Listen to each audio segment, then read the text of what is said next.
The autumn rain drummed against the windows of Harrison Estate Auctions in Boston as Dr. Emily Carter stepped inside, shaking droplets from her coat. As a curator specializing in early American photography at the Massachusetts Historical Society, she'd spent 15 years examining thousands of images. But something about this particular auction drew her in. The room smelled of old paper and furniture polish. Elderly collectors murmured over mahogany tables, while the auctioneer's voice droned through lot numbers. Emily moved past oil paintings and silverware until she reached a cardboard box marked Miscellaneous Photographs, Early 1900s. Her gloved hands sifted through daguerreotypes and cabinet cards until one image stopped her cold. A wedding photograph, sepia-toned and remarkably well preserved.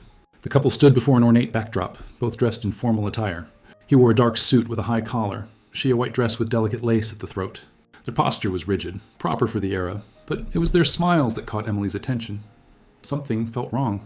She couldn't explain it, just a curator's instinct honed by years of studying faces frozen in time. The smiles were there, bright, proud even, but they didn't reach the eyes. The couple stood too stiffly, their shoulders tense despite the formal pose expected of the period. She'd examined hundreds of wedding photographs from the early 1900s, and this one radiated an inexplicable discomfort. Emily purchased the entire box for $200, barely hearing the auctioneer confirm her bid. Her mind was already racing with questions. Back in her conservation lab that evening, Emily placed the photograph under her digital microscope. The image filled her monitor, and she began the painstaking process of high-resolution scanning. As the software processed each layer, enhancing details invisible to the naked eye, her breath caught in her throat. There, beneath the carefully applied makeup and the fixed smiles, she saw them, faint bruises along the woman's jawline, the discoloration barely visible but unmistakable once magnified. Similar marks shadowed the man's left temple. Subtle swelling ringed both their eyes, skillfully concealed but present nonetheless. Emily leaned back in her chair, her heart pounding. She zoomed in on their hands next. The woman's knuckles showed abrasions, partially hidden by her white gloves. The man's right hand, resting on her shoulder, bore similar marks, raw, recent injuries. This wasn't a joyful wedding photograph. This was documentation of something far darker. The smiles weren't expressions of happiness, but masks, carefully constructed for the camera. Emily saved the enhanced images and sat in the quiet lab, staring at the faces of two people who'd suffered more than a century ago. She had to know their story. Emily didn't sleep that night. The photograph remained on her screen, the couple's haunted eyes following her around the lab. At dawn, she returned with fresh coffee and a determination to understand what she'd found. The city outside was still dark, but her lab glowed with fluorescent light as she began her systematic examination. She studied every inch of the image with renewed focus. The backdrop was standard for the period, a painted scene of columns and drapes typical of professional photography studios in early 20th century Boston. But it was the details in the clothing that revealed more troubling signs. The woman's dress, while elegant at first glance, showed clear evidence of hasty alterations under magnification. Uneven stitching along the waist suggested it hadn't been made for her originally, perhaps borrowed, perhaps forced upon her at the last moment. The man's suit told a similar story. The fabric appeared quality, but the fit was imperfect. The sleeves were slightly too short, exposing his wrists more than fashion would dictate. More importantly, Emily noticed what appeared to be a small tear in the shoulder seam, crudely mended with thread that didn't quite match. Then she found it, stamped in faint letters along the bottom right corner of the photograph. Aldrich Photography Studio, 47 Tremont Street, Boston, Mass. Her pulse quickened. A location, a starting point. Emily immediately cross-referenced the address in her historical database. Tremont Street in 1902 had been a fashionable area, home to several prominent photography studios catering to Boston's upper classes. But Aldrich Photography Studio didn't appear in any of her standard references. She expanded her search to city directories, business licenses, and newspaper advertisements from the period. Finally, in a digitized copy of the 1902 Boston City Directory, she found a single entry. Aldrich, Thomas J., photographer, 47 Tremont St., Res Roxbury, nothing more. No advertisements, no society mentions, no business records beyond that bare listing. Emily felt a chill. Professional photographers of that era typically left substantial paper trails. Advertisements in newspapers, society column mentions when they photographed prominent families, business transactions. The absence of information was itself information. Thomas Aldrich had operated quietly, almost invisibly. She needed to find out why. And more importantly, she needed to discover who this couple was and what had happened to them in that studio on Tremont Street over a century ago. The Massachusetts State Archives building stood gray and imposing on Columbia Point, overlooking the harbor. Emily arrived when the doors opened at 9, her leather satchel filled with notebooks and her laptop loaded with the enhanced photographs. The reading room smelled of preserved paper and controlled humidity, a scent Emily had always found comforting. Today it felt oppressive. She requested marriage records from Suffolk County for the entire year of 1902. The archivist, an older man named Robert, who knew Emily from previous research visits, raised an eyebrow at the broad request but didn't question her. 2 hours later, he wheeled out 3 boxes of bound ledgers, their leather covers cracked with age. Emily worked methodically, photographing each page, searching for any marriage that might correspond to her mysterious couple. The names blurred together. Mary and John, Elizabeth and William, Catherine and James, hundreds of marriages, each entry written in careful script recording names, ages, occupations, and witnesses. Then, on page 247 of the September records, she found something that made her freeze. The entry was brief, almost dismissive. Thomas Edward, age 24, laborer, and Rose Marie, age 21, seamstress. Married, September 14th, 1902. Witness, J. Pemberton, Esquire. No parents listed. No residence recorded beyond Boston. Just the bare minimum information required by law, but it was the notation in the margin that caught her attention. A small mark, barely visible, that looked like it had been added later. A single word in different ink, arranged. Emily's hands trembled as she photographed the page. Arranged marriages weren't uncommon in immigrant communities of that era, but the clinical nature of this entry, combined with the injuries visible in the photograph, suggested something far more sinister than a traditional family arrangement. She searched for Thomas Edward and Rose Marie in city directories, census records, and immigration documents. Thomas appeared in the 1900 census as a dock worker living in the North End, Boston's densely packed immigrant neighborhood. 22 years old, born in Ireland, arrived in America in 1897. Rose Marie appeared in the same census, living 3 streets away, a factory worker, also from Ireland, arrived in 1899, 2 young immigrants, alone in a massive city, trying to survive. Emily felt a connection to them spanning 12 decades. What had brought them to that photographer's studio? Who was J. Pemberton, and why had he witnessed their marriage? And most disturbingly, who had hurt them and why? J. Pemberton. The name echoed in Emily's mind as she left the archives. She spent the afternoon in the Boston Public Library's research division, surrounded by leather-bound volumes and microfilm readers. The library's genealogy section held answers, if she knew where to look. She started with city directories and legal records. Jonathan Pemberton appeared repeatedly in documents from 1895 to 1910, attorney at law, office located at 125 State Street in Boston's financial district. But he wasn't just any attorney.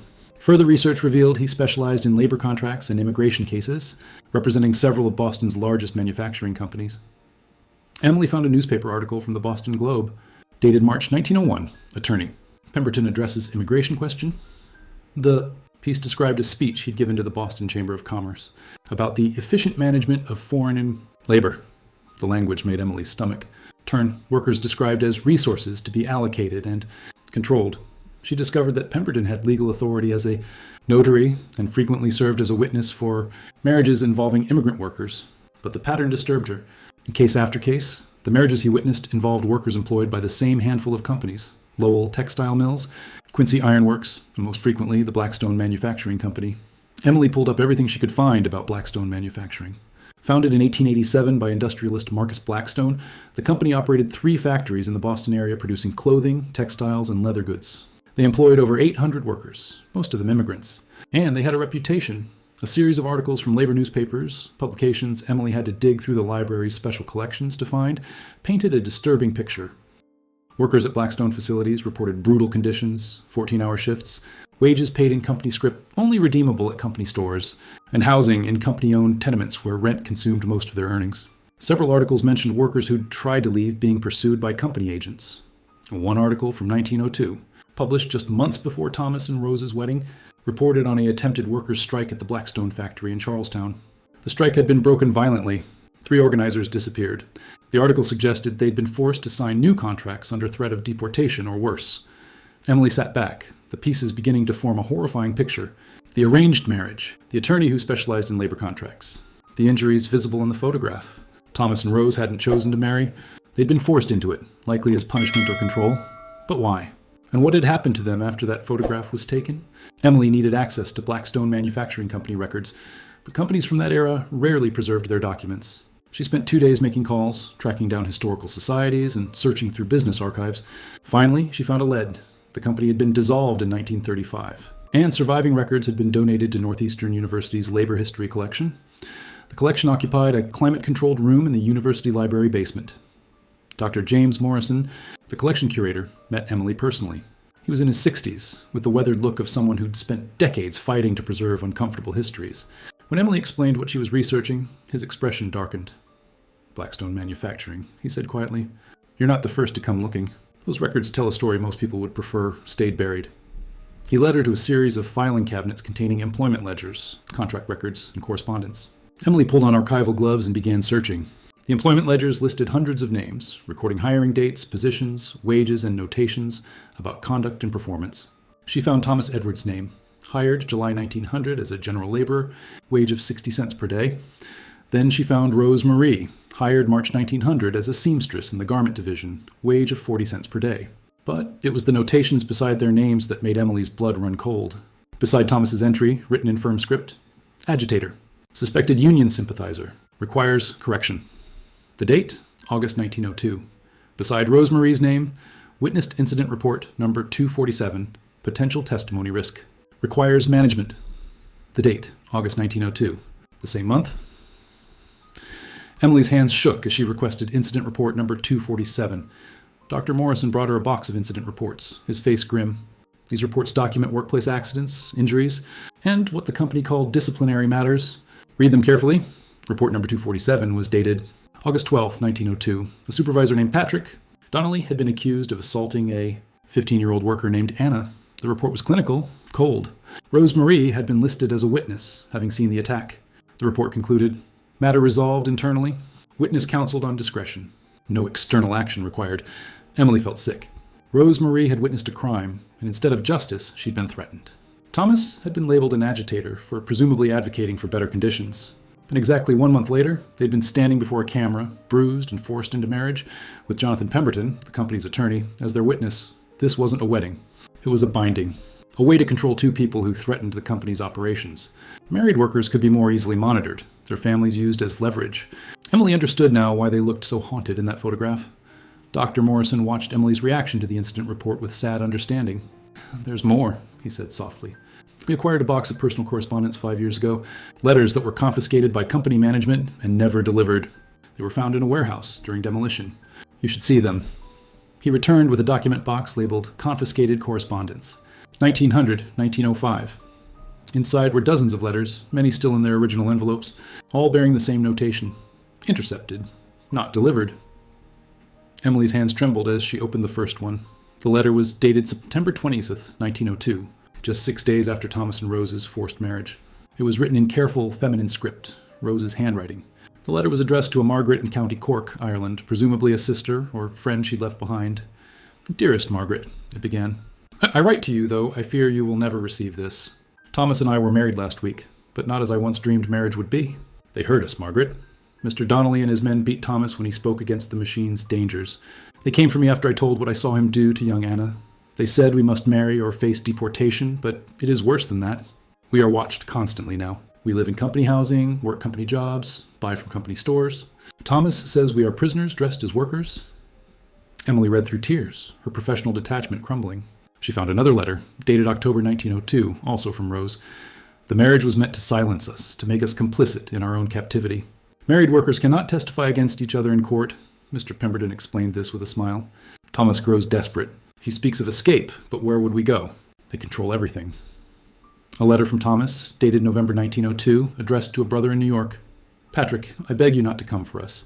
It would only endanger you. The Blackstone Company has arrangements with police, with judges, with immigration officials. Workers who flee are hunted down and returned, or simply disappear. Rose and I are trapped. The marriage they forced upon us was meant to protect them, not us. If anything happens, know that we fought as long as we could. Emily found more letters spanning the fall and winter of 1902-1903. Each one painted the same picture. Two people caught in a brutal system, their marriage weaponized against them, their lives controlled by a company that treated human beings as property. The letters spoke of 14-hour shifts in dangerous conditions, of wages stolen through fraudulent accounting, of workers injured and discarded. They spoke of growing desperation. The final letter was dated February 14th, 1903, Valentine's Day. It was from Rose, addressed to Margaret again. Thomas and I have made a decision. We cannot live this way. If you ever learn what became of us, please know we loved Ireland, we loved each other, despite how we were bound, and we died free. Pray for us. The letter ended there. Emily sat in stunned silence, the implications washing over her. Emily left Northeastern University in a daze, Rose's final letter echoing in her mind. We died free. What had they done? She needed police records, death certificates, anything that would tell her what happened after February 1903. Back at the Massachusetts Archives the next morning, she requested death records for Boston, starting with March 1903. She found them on her second day of searching. 2 death certificates, filed on the same date, March 3rd, 1903. Thomas Edward, age 25. Rosemary Edward, age 22. Cause of death for both: accidental drowning, Boston Harbor. The certificates were signed by a Dr. William Harris, and the deaths were witnessed and reported by a Blackstone Company supervisor. Emily's journalist instinct, honed through years of historical research, told her this was no accident. She searched newspaper archives for any mention of the drownings. Most papers ignored it entirely. 2 immigrant workers were hardly newsworthy. But she found a brief mention in the Boston Evening Transcript, dated March 5th, 1903. The bodies of 2 factory workers were recovered from Boston Harbor near Long Wharf on Monday evening. Police report no signs of foul play. The couple apparently entered the water together during evening hours. An investigation has been closed. An investigation closed within 48 hours? Emily's suspicion deepened. She dug further, finding a very different account in the Boston Labor Advocate, a socialist newspaper that covered worker issues. Their article, dated March 8, 1903, told another story. Thomas and Rose Edward, workers at Blackstone Manufacturing, were found dead in Boston Harbor last week under circumstances that demand investigation. Fellow workers report the couple had been under constant surveillance by company agents. The night of their deaths, witnesses saw them escorted from company housing by 2 men. The police refused to question these witnesses. We demand justice, but justice never came. Emily found no follow-up articles, no investigation, no questions asked. The story simply disappeared, like Thomas and Rose themselves. She contacted the Boston Police Department's archives, requesting any surviving case files from March 1903. After a week of bureaucratic delays, she received a thin folder. The file contained almost nothing. A brief incident report noting the body's discovery, the same conclusion of accidental drowning, and a notation that closed the case. But tucked at the back of the folder was a single page that had been misfiled, a witness statement from a dock worker named Sean O'Brien. His testimony contradicted the official narrative. I was working late on Long Wharf that night. Around 9 o'clock, I saw 2 men in dark coats dragging a couple toward the water. The woman was struggling, crying out. The man was unconscious, or dead already, I couldn't tell.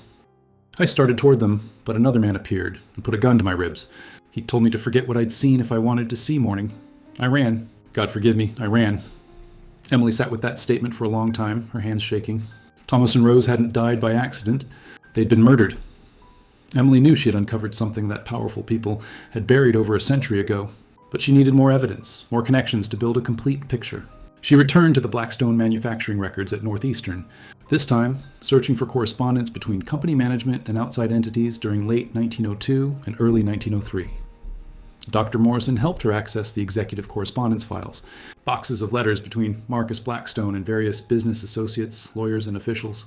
The letters from that period revealed a company under pressure. Labor organizing was increasing across Boston's industrial sector. Unions were gaining ground.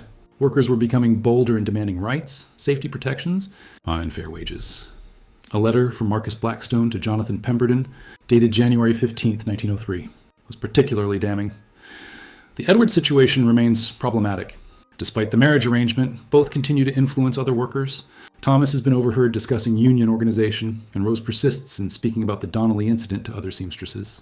Standard disciplinary measures have failed to silence them. We cannot afford agitation in the current climate. More permanent solutions must be considered. Pemberton's reply, dated January the 20th, 1903, I concur with your assessment. The legal protections of marriage have not achieved the desired control effect. I have consulted with our associates at the police department and harbor master's office. There are precedents for resolving such matters discreetly. Workers who disappear at sea leave no inconvenient questions. I recommend swift action before their influence spreads further. Emily felt cold fury reading these words. 2 human beings reduced to a situation that required permanent solutions. She photographed every page, documenting the conspiracy. But she needed one more piece. She needed to know if anyone had been held accountable, if anyone had fought for Thomas and Rose.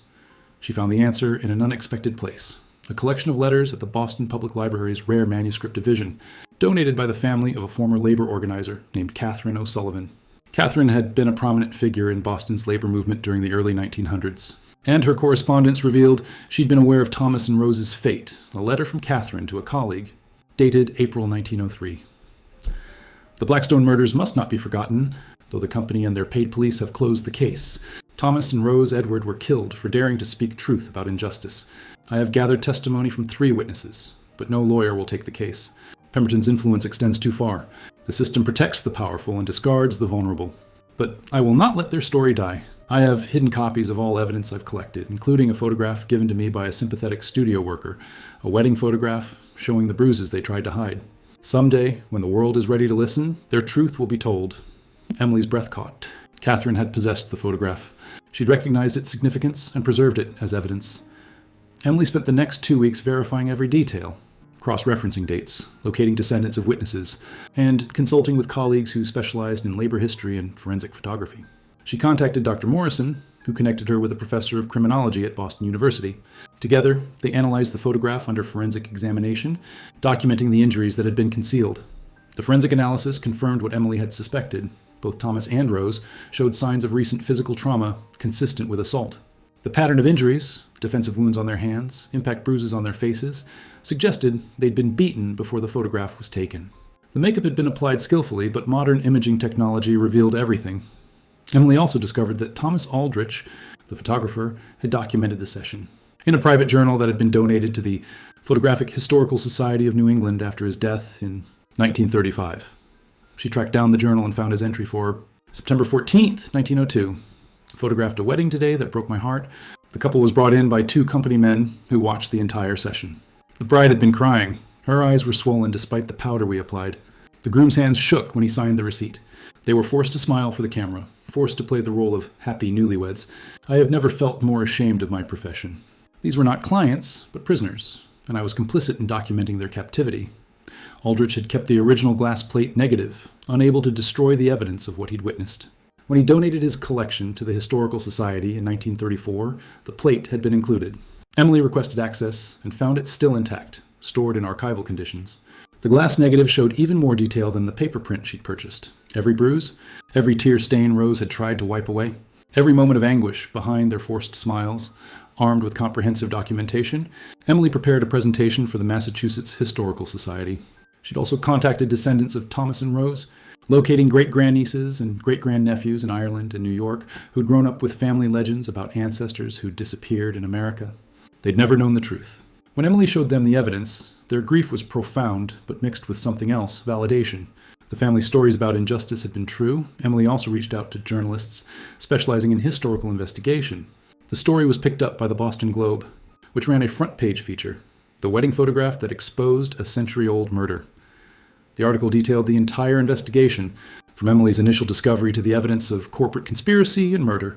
It named Marcus Blackstone, Jonathan Pemberton, and the Blackstone Manufacturing Company, documenting their role in the forced marriage, surveillance, and ultimate killing of 2 young immigrants who dared to speak truth. The public response was immediate and powerful. Historians, labor activists, and immigrant rights organizations demanded official recognition of this injustice. The story resonated in an era increasingly aware of systemic exploitation and corporate abuse of power. 6 months after Emily's discovery, a memorial service was held at Long Wharf in Boston Harbor, near where Thomas and Rose's bodies had been recovered in 1903. Over 200 people attended, descendants, historians, labor union representatives, and members of Boston's Irish and immigrant communities. The gray morning matched the solemnity of the occasion, but there was also a sense of justice finally acknowledged. Emily stood before the gathered crowd, the wedding photograph projected on a screen behind her. But this time, the image was accompanied by context, the factory records, the confiscated letters, the witness statements, and the photographer's journal. The full story was visible now, the hidden truth finally revealed. Thomas, Edward, and Rose Marie were 24 and 21 years old when they died, Emily said, her voice carrying across the wharf. They came to America seeking opportunity and freedom. Instead, they found a system that treated them as disposable resources. When they dared to stand up against injustice, when Thomas advocated for worker safety and Rose testified about sexual assault, they were punished through forced marriage and ultimately murdered. For 122 years, their story was buried, dismissed as an unfortunate accident, but their photograph told the truth. Their faces, captured in that moment of forced celebration, preserved evidence of their suffering and their courage. She paused, looking at the descendants who'd traveled from Ireland and across America to be present. Thomas and Rose's story is not just about the past. It's about every worker who faces exploitation, every immigrant who's threatened with deportation for speaking up, every person whose voice is silenced by those in power. Their photograph reminds us that injustice leaves traces, and truth eventually emerges, no matter how deeply it's buried. The Massachusetts Historical Society announced that the photograph would be permanently displayed with full context about Thomas and Rose's lives and deaths. The Blackstone Manufacturing Company's records would be digitized and made publicly accessible for researchers. A scholarship fund was established in Thomas and Rose's names to support immigrant workers pursuing education and labor rights advocacy.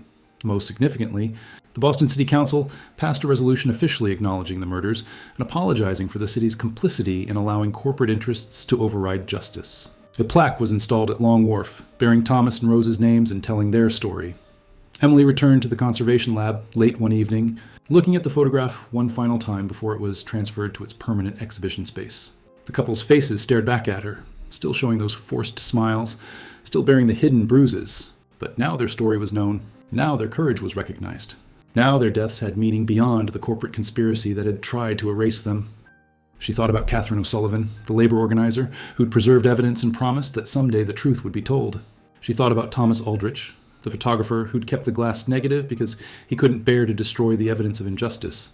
She thought about all the people across 12 decades who'd touched this story, who'd preserved pieces of truth, who'd refused to let Thomas and Rose be forgotten. The photograph would go on display next week, but it was no longer just an image of a forced wedding in 1902. It had become something more powerful, a testament to resilience, a call for justice, and a reminder that every person's story matters, even when systems of power try to silence them. Thomas and Rose's smiles might have been forced, but their legacy was now freely told, their truth finally visible to anyone willing to look closely enough to see it.